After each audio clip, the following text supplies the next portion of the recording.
De pequeña, mamá me habló de un hombre que apestaba a azufre y al que nunca pudo verle el rostro. Un hombre que se parecía a sus pesadillas y abusaba de ella de formas inhumanas y vomitivas.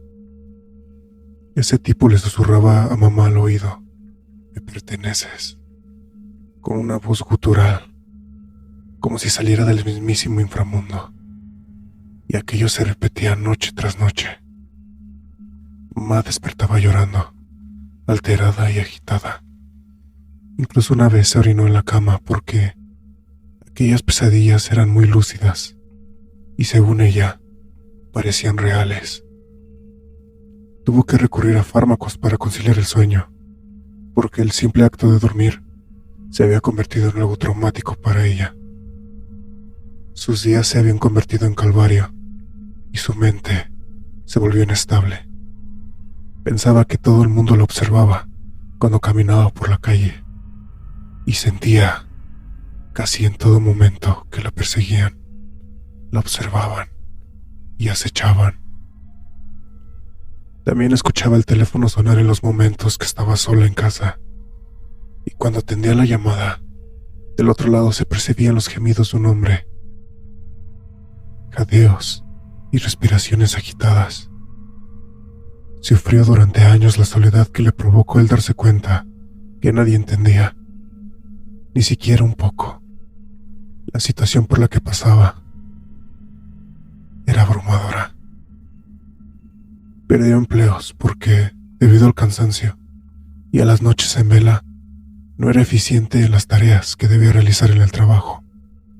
Hasta se quedaba dormida en medio de las jornadas de trabajo como maestra. También, varias veces de sus amistades y conocidos se alejaron porque, en pocas palabras, no querían estar cerca de una loca que veía y escuchaba cosas.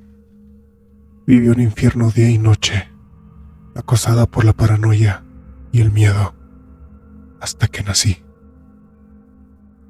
Su sufrimiento, sus pesadillas y todos los problemas que atrajo a su vida desaparecieron con mi llegada. Por esa razón, ella siempre le decía a todo el mundo que yo soy su más grande bendición, que yo terminé con esa extraña maldición que le había estado persiguiendo durante años y traje luz a su vida. No miento al decirles que mamá me idolatraba, hasta el punto de compararme con la Virgen María o alguno de esos santos a los que muchos le rezan. Afirmaba con toda certeza que yo era un ser divino traído del cielo, que purificó su alma y alejó la oscuridad que la mantuvo presa por tanto tiempo. En fin, mi vida fue normal durante un tiempo.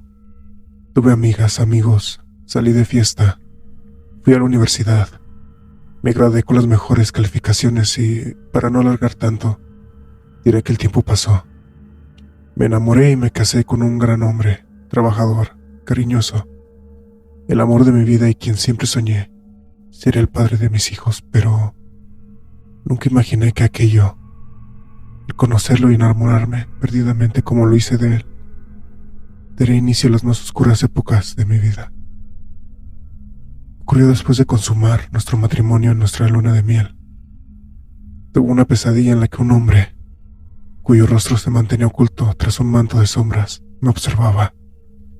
No veía sus ojos, pero sabía que me observaba desde la lejanía, al otro extremo de un oscuro callejón donde solo estábamos él y yo.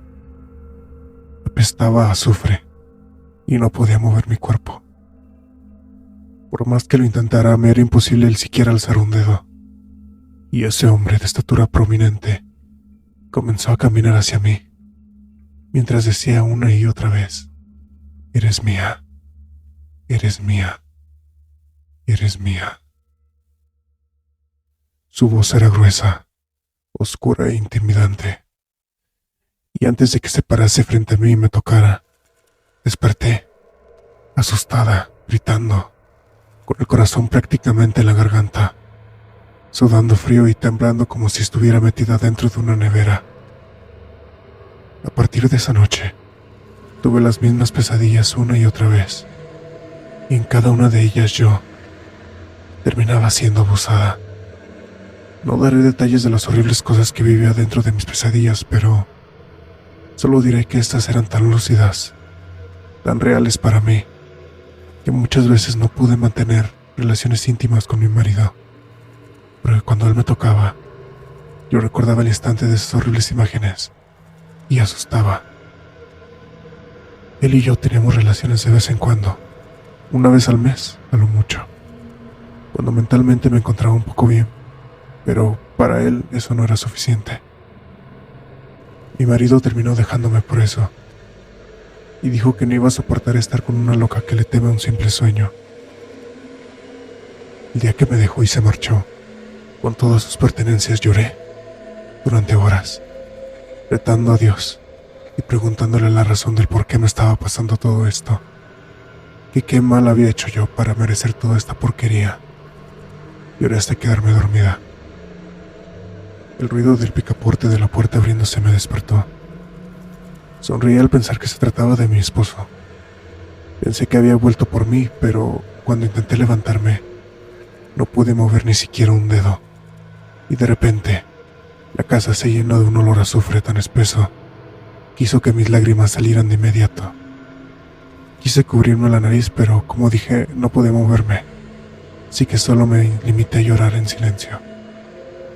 Aunque no podía verlo, porque me encontraba acostada boca abajo y con la almohada en la cara, supe que había alguien parado al lado de mi cama, observándome, jadeando con la respiración agitada.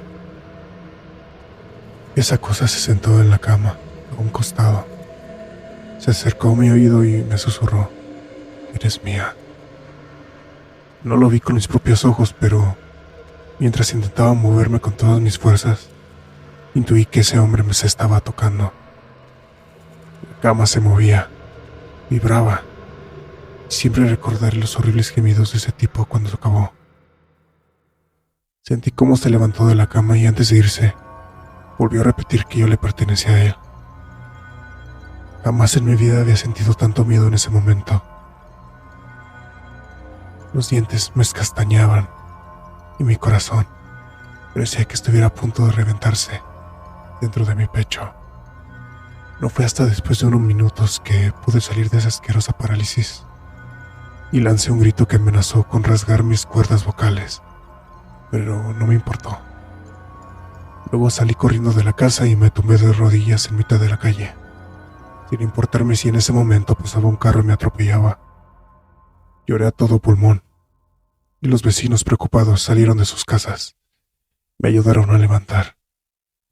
Yo solo quería vomitar, porque sentía ese olor a azufre tan impregnado en mi piel, pero me contuve.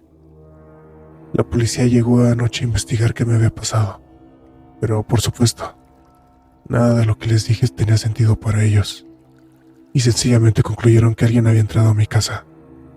Dijeron que iban a investigar el caso y que darían con el responsable, pero yo muy bien sabía que nunca iban a encontrar a nadie.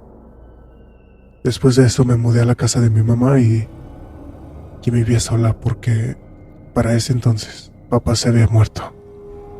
Ella me recibió con los brazos abiertos y cuando le conté todo lo que me pasó ese día, lloramos juntas. Y por primera vez sentí que alguien me entendía lo que yo sentía.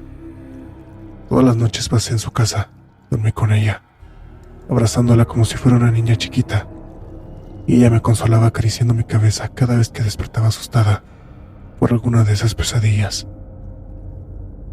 Al cuarto mes de haberme mudado a casa de mi mamá, descubrí que estaba embarazada. Contacté a mi ex esposo y él me ayudó con todos los gastos que conllevaba el embarazo. Y en medio de todo lo que viví, de todo lo que pasé, di luz a una hermosa niña, a quien llamé Susan. ¿Y saben algo? Las pesadillas desaparecieron después de su llegada. ¿Coincidencia? No lo creo.